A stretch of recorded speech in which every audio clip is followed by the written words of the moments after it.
السلام علیکم ناظرین رمضان کا پہلا عشرہ چل رہا ہے۔ پہلا عشرہ رحمتوں کا عشرہ ہے۔ پہلے عشرے میں ہر قسم کی دعائیں مانگنے کے ساتھ ساتھ ہمیں اللہ تعالیٰ کی رحمت کی دعا زیادہ سے زیادہ مانگنی چاہیے۔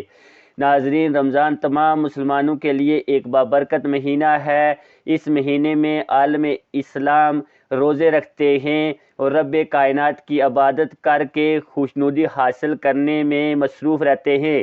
اسلام کے بنیادی ارکان میں سے روزہ ایک اہم رکن ہے جو ہر مسلمان پر فرض ہے۔ قرآن کریم میں اللہ عز و جل ارشاد فرماتا ہے، اے ایمان والو، تم پر روزے فرض کیے گئے ہیں جیسا کہ تم سے پہلے لوگوں پر کیے گئے تھے تاکہ تم متقی اور پرہیزگار بن جاؤ۔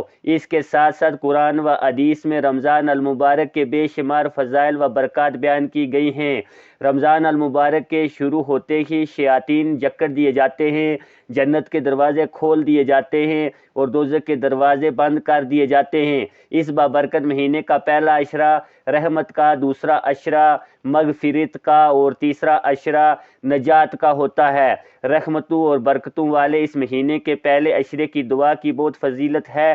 پہلے عشرے کی دعا، ربی اغفر وارحم وانت خیر الراحمین، میرے رب مجھے بخش دے، مجھ پر رحم فرما، تو سب سے بہتر رحم فرمانے والا ہے۔ السلام علیکم ورحمۃ اللہ وبرکاتہ۔